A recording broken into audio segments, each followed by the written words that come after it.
শুরু করছি দশম শ্রেণীর অসুখী একজন নামে একটি কবিতা বাংলা থেকে। তো লিখেছেন একজন চিলির কবি। চিলি নামে একটা দেশ আছে, সেখানকার একজন কবি, তার নাম হচ্ছে পাবলো নেরুদা। এটাকে বাংলায় অনুবাদ করেছে বা তর্জমা করেছে নবারুণ ভট্টাচার্য। তো এবার কবিতাটা আমরা আস্তে আস্তে বোঝার চেষ্টা করব। এটা হচ্ছে একটা দুজন স্বামী স্ত্রীর মধ্যে ভালোবাসার একটা সম্পর্কের কবিতা, বিচ্ছেদের কবিতা বলা যায়। এটা তোর একজন মানে একটা মেয়ের সাথে একটা আহ, মানে একটা ছেলের বিয়ে হয়েছিল। হ্যাঁ, বিয়ে হওয়ার পরেও মানে তার স্ত্রী, প্রিয়তমা স্ত্রী, আহ, ওই লোকটাকে কতটা ভালোবাসে, মানে লোকটা তো বিদেশ চলে গেছিল, তার অপেক্ষা করে যে থাকতে থাকতে সে বেঁচে থাকে এবং বেঁচে থাকার যে করুণ কাহিনী, একাকী জীবনের কাহিনী, সেটাই কিন্তু এই অসুখী একজন কবিতায় কিন্তু বোঝানো হয়েছে। আসলে এই অসুখী একজন কবিতার মধ্যে অসুখীটা কিন্তু ওই মেয়েটাই, ছেলেটা কিন্তু মারা যায়। ঠিক আছে, আমরা কিন্তু এই কবিতাটা আস্তে আস্তে যখন পড়বো তখন আমরা বুঝতে পারবো আসলে ঘটনাটা কি। দেখো, কবিতা শুরু করছি। বলেছে, আমি তাকে ছেড়ে দিলাম অপেক্ষায় দাঁড় করিয়ে রেখে দরজায়, আমি চলে গেলাম দূর দূরে। বলছে আমি তাকে ছেড়ে দিলাম, তাকে। এখানে একটা কথাটা বুঝতে হবে, আমিটা কে? আমিটা হচ্ছে একটা মানুষের আত্মা। সে মারা গেছে, সে তার আত্মাটা এখানে কথা বলছে। ঠিক আছে, মৃত্যুর পরে মানে কি কি ঘটে, মানে মৃত্যুর পরে সেই আত্মাটা কথা বলছে যে মানে প্রথম থেকে কি কি ঘটেছিল সেই কাহিনীগুলো কিন্তু এখানে বলছে। এই যে লোকটা চলে গেছিল আর কি তার স্ত্রীকে ছেড়ে, হ্যাঁ, কাজে, সে বলছে আমি তাকে ছেড়ে দিলাম, তাকে বলতে তার প্রিয়তমা স্ত্রীকে, অপেক্ষায় দাঁড় করিয়ে রেখে দরজায়, আমি চলে গেলাম দূর দূরে। মানে কি, লোকটা কাজ করতে হোক বা যুদ্ধ করতে হোক, যে কোনো কাজে হোক, সে বাড়ির বাইরে গিয়েছিল এবং তার প্রিয়তমা স্ত্রী তার পথ চেয়ে দরজায় দাঁড়িয়েছিল যে আমার স্বামী আবার ফিরে আসবে। যে কোনো বাড়ির থেকে যদি কেউ বাইরে কাজেও যায়, আমাদের এদিকে যেমন কেরালা টেরালা ব্যাঙ্গালোর অনেকে কাজে যায়, তখন কিন্তু আমরা সবাই আশা করি যে ও আবার ফিরে আসবে, সেজন্যই তো ওকে কাজে পাঠানো হয়, ইনকাম করার জন্য, রোজগার করার জন্য যাচ্ছে, তাই তো? সেরকম একটা লোক বাড়ি থেকে যাচ্ছে, তাকে ওই মানে বিদায় জানাচ্ছে কে, তার স্ত্রী, এবং সে প্রতীক্ষায় আছে যে তার আহ, কি স্বামী অবশ্যই আবার ফিরে আসবে। সে জানতো না আমি আর কখনো ফিরে আসবো না। ছেলেটা বলেছে যে সে জানতো না আমি আর কখনো ফিরে আসবো না, মানে লোকটা আর যে ফিরে আসবে না সেটা কিন্তু মেয়েটা জানতো না। এই কথা থেকেও কিন্তু আমরা পরিষ্কার বুঝতে পারছি না যে লোকটা মারা গেছে। আমরা লাস্টে বুঝতে পারবো, কবিতার শেষ লাইনে বুঝতে পারবো যে লোকটা মারা গেছে, তার আত্মা কথা বলছে। আসলে হ্যাঁ, এই কথাটা থেকে আমরা কি বুঝতে পারি, সে জানতো না আমি আর কখনো ফিরে আসবো না, মানে কি লোকটা কোথাও গেছে আর বাড়িতে ফিরবে না। কিন্তু আদৌ এরকম না, এখানে আরো কিছু আছে, চমক আছে। বলছে একটা কুকুর চলে গেল, হেঁটে গেল গির্জার এক নান, একটা সপ্তাহ আর একটা বছর কেটে গেল। কুকুর, যখন লোকটা বাড়ি থেকে বেরিয়ে আসছিল তখন রাস্তার সিনারিওটা, দৃশ্যটা ছিল এরকম, রাস্তা দিয়ে একটা কুকুর হেঁটে গেল আর পাশ দিয়ে একটা চলে গিয়েছিল কি গির্জার এক নান। নান মানে কি, সন্ন্যাসিনী। ওই যে সাদা শাড়ি পরা মাদার টেরিজা দেখছিস না, মাদার টেরিজার ছবি দেখছিস? ওই মাদার টেরিজা যেমন সাদা শাড়ি পরা থাকে, যেমন সেবিকা গুলো থাকে, ওই ওদেরকে বলা হয় গির্জায়, চার্চের মধ্যে থাকে ওরকম সাদা শাড়ি পরা এক ধরনের সন্ন্যাসিনী, সাদাও হতে পারে, সন্ন্যাসিনী মানে মহিলা সন্ন্যাসী। ঠিক আছে, নান মানে সন্ন্যাসিনী। একটা সপ্তাহ আর একটা বছর কেটে গেল, এইভাবে কেটে গেল 366 দিন। সরি, ভুল হলো, 366 দিন আর 365 দিন প্লাস আরো এক সপ্তাহ, মানে কত, 7 দিন। তাহলে কত দিন কেটে গেল? 365 + 7 কত হলো? 372 দিন কেটে গেল। ঠিক আছে, এক বছর এক সপ্তাহ। বৃষ্টিতে ধুয়ে দিল আমার পায়ের দাগ, ঘাস জন্মালো রাস্তায়। এখানে যে বক্তা রয়েছে, কথক রয়েছে, তার যে সে যে জায়গা দিয়ে চলাচল করত, সেখানে চলাচল করার জন্য তার একটা দাগ হয়ে যায়। দেখবি বাড়ির সামনে দিয়ে যদি ঘাস টাস কিছু থাকেও, ওদিক দিয়ে যদি আমরা প্রতিদিন চলাচল করি, তাহলে কি হয়, ওখানে একটা মানে চলাচলের দাগ হয়ে যায়, সাদা হয়ে যায়। সেইটাই বলে দিয়েছে। আর আহ, ঘাস জন্মালো রাস্তায়, মানে ঘাসের রাস্তায় ছিল। আর কি হয়েছিল, বৃষ্টি এসে আরো তার যে পায়ের যে ছাপগুলো ছিল সেগুলো ধুয়ে দিল। আর রাস্তায় ঘাস জন্মে গেল, মানে তার ওখানে কোনো চিহ্ন রইলো না। লেখক এখানে বক্তা বোঝাতে চেয়েছে যে আমার আর কোনো চিহ্ন রইলো না ওখানে। ওখানে আমি মুছে গেলাম একদম। বাড়ির যে আমার বাড়িতে যে আমার একটা অস্তিত্ব ছিল, হ্যাঁ, তার একদম মুছে গেল আমার। ঠিক আছে? তারপর কি বলেছে, আর একটার পর একটা পাথরের মতো পরপর পাথরের মতো বছরগুলো নেমে এলো তার মাথার উপর। বলছে এই বছরগুলো ছিল মানে মেয়েটার কাছে যন্ত্রণার মতো। কবে তার স্বামী ফিরবে, কয়েক বছর হয়ে গেল, সে আশায় আছে, এখনো আসে না। তার প্রত্যেকটা দিন কষ্টে কষ্টে কাটে, সে আশায় আশায় থাকে। প্রত্যেকটা বছর তার কাছে মনে হচ্ছিল যেন মাথার মধ্যে একটা বিশাল বড় পাথর চাপা দিয়ে কেউ রেখেছে। হ্যাঁ, তারপর যুদ্ধ হলো রক্তের এক আগ্নেয় পাহাড়ের মতো, শিশু আর বাড়িরা খুন হলো, সেই মেয়েটির মৃত্যু হলো না।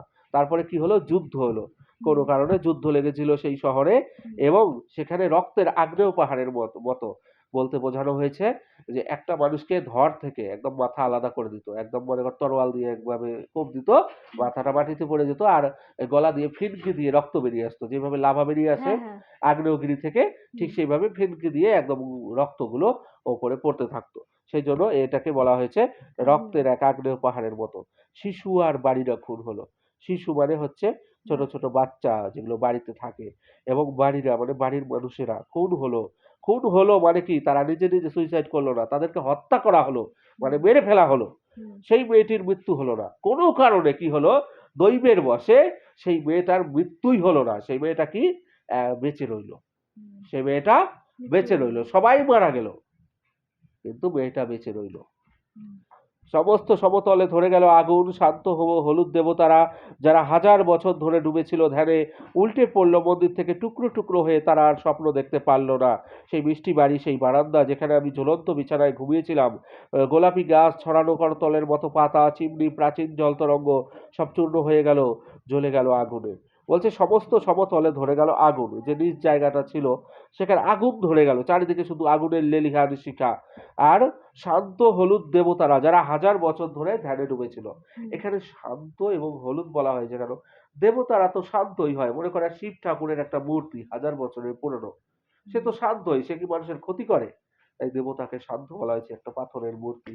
আর হলুদ হয়ে গেছে, অনেক দিন হয়ে গেছে, তো তার তার গায়ের যে রংটা আর কি, মানে সেটা ফ্যাকাশে হয়ে গেছে, সেই জন্য গায়ের কালারটা হলুদ হয়ে গেছে। যেমন করে একটা এই যেমন এটা একটা সাদা বইয়ের পেজ, এই বইয়ের পেজটা যদি আমরা অনেক দিন রেখে দেই, 8 বছর, 10 বছর, 100 বছর, তাহলে এই বইয়ের পেজের কালারটা কিন্তু এইরকম হলুদ হলুদ হয়ে যাবে আস্তে আস্তে, তাই না? এরকম হয়, পুরনো হয়ে গেলে হলুদ হয়ে, সেই বোঝানো হয়েছে। বলছে শান্ত হলুদ দেবতারা যারা হাজার বছর ধরে ডুবেছিল ধ্যানে, হ্যাঁ, উল্টে পড়লো মন্দির থেকে টুকরো টুকরো হয়ে। তারা আর স্বপ্ন দেখতে পারলো না। সেই দেবতাগুলো অব্দি রক্ষা পেল না। কি করলো, যারা যুদ্ধ করতে এসেছিল, যে সমস্ত দাঙ্গাবাজ মানুষ, তারা ওই দেবতার পাথরের মূর্তিগুলোকেও টুকরো টুকরো করে ভেঙে ফেললো। সেই মিষ্টি বাড়ি, সেই বারান্দা যেখানে আমি ঝুলন্ত বিছানায় ঘুমিয়েছিলাম, গোলাপি গাছ ছড়ানো করতলের মতো পাতা, চিমনি, প্রাচীন জলতরঙ্গ সব চূর্ণ হয়ে গেল, জ্বলে গেল আগুনে। অর্থাৎ সেই বাড়ির মধ্যে যে যে জিনিসগুলো ছিল, ওই যে সুন্দর বাড়ি, সুইট হোম, মিষ্টি বাড়িটা, সেখানে বারান্দা রয়েছে একটা, হ্যাঁ, যেখানে ওই বারান্দার মধ্যে একটা ঝুলন্ত বিছানা আমরাও অনেক সময় বানাই, তাই না? একটা মনে করেন ঝুলন্ত একটা দোলনার মতো বানাই, ওখানে আমরা এইভাবে শুয়ে থাকি, তাই না? শুয়ে থাকি, দোল খাই, সেটাকে বলা হয়েছে সেই ঝুলন্ত বিছানা যেখানে আমি ঘুমিয়েছিলাম। হ্যাঁ, বারান্দা যেখানে ঝুলন্ত বিছানায় ঘুমিয়েছিলাম, তার সামনে ছিল কি গোলাপি গোলাপি কিছু গাছ, এবং ছড়ানো করতলের মতো পাতা। এই যে হাতের যে তল রয়েছে, করতল, কর মানে হাত, এই যে হাতের যে তল রয়েছে, তালু রয়েছে, এইরকম চ্যাপ্টা চ্যাপ্টা পাতা ছিল। চিমনি, চিমনি মানে যেটা দিয়ে ধোঁয়া বের হয় বাড়িতে কোনো কিছু রান্না বান্না যে কোনো কিছু করা হলে, হ্যাঁ, মানে বিশেষত ওইসব দেশে বয়লার বলে একটা জিনিস থাকে, এবং সেখানে যদি কাঠ কয়লা ইত্যাদি জ্বালানো হয়, সেটা দিয়ে ধোঁয়া বের হওয়ার জন্য একটা নল থাকে, একটা মানে পাইপ থাকে, ওটা বড়, ওটা বাড়ির বাইরে ধোঁয়া বেরিয়ে যায়, ওটাকে বলা হয় চিমনি। আর প্রাচীন জল তরঙ্গ, প্রাচীন মানে পুরনো, জল তরঙ্গ মানে হচ্ছে জলের তরঙ্গ কিন্তু না, জল তরঙ্গ মানে হচ্ছে একটা বাদ্যযন্ত্র। ওই যে দোতারা হয় না, ওই দোতারার মতো বা গিটারের মতো দেখতে একটা জল তরঙ্গ, মানে একটা বাদ্যযন্ত্র, জল তরঙ্গ এটা, হ্যাঁ। জল তরঙ্গ মানে একটা যন্ত্র, মানে গান করা যায় ওটা দিয়ে। সব চূর্ণ হয়ে গেল, চূর্ণ বিচূর্ণ হয়ে গেল, জ্বলে গেল আগুনে।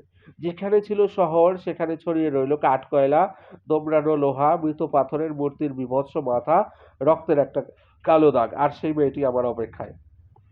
মানে একটা সময় যেখানে শহর ছিল সেখানে আজ কি রয়েছে? সেখানে রাস্তাঘাটে শুধু কয়লার টুকরা, কালা কালা টুকরো, কালো কালো টুকরো পড়ে রয়েছে। আর ওখানে কি রয়েছে? দোমড়ানো লোহা পড়ে রয়েছে। মৃত পাথরের মূর্তি, যে পাথরের মূর্তিগুলো ছিল তাদের মাথা টাথা গুলো ভেঙে দেওয়া হয়েছে, বিভৎস হয়ে গেছে, চেনাই যায় না যে এটা শিব ঠাকুর না কালী ঠাকুর না কি। মানে বিদেশে যে যে দেবতাকে মানে, সাধারণত আমাদের দেশে আমরা শিব ঠাকুর, কালী, পার্বতী ইত্যাদি মানি, কিন্তু ওইসব দেশে কিন্তু আলাদা আলাদা ওদের যে উপাস্য দেবতা রয়েছে সে দেবতাই হবে। তাদের মাথাও চেনা যাচ্ছে না। আর রক্তের একটা কালো দাগ, এই যে রক্তের একটা কালো দাগ, অর্থাৎ বলতে চেয়েছে এখানে সেই লোকটা কিন্তু ফিরে এসেছিল তার স্ত্রীর সঙ্গে দেখা করবে বলে, বাড়ির কাছাকাছি এসেছিল, কিন্তু আসতে না আসতেই তাকে কেউ গুলি করে মেরে ফেলে, এবং তার যে মানে শরীর থেকে রক্ত বেরিয়ে গেছিল, সেই রক্তটা যখন রাস্তায় জমাট বেঁধে থাকে, সেটা অনেক দিন, যখন ৬-৭ দিন হয়ে যায়, রাস্তার মধ্যে একটা কালো দাগ হয়ে যায়। তাহলে এই কথা থেকে আমরা বুঝতে পারছি যে লোকটা মারা গেছে।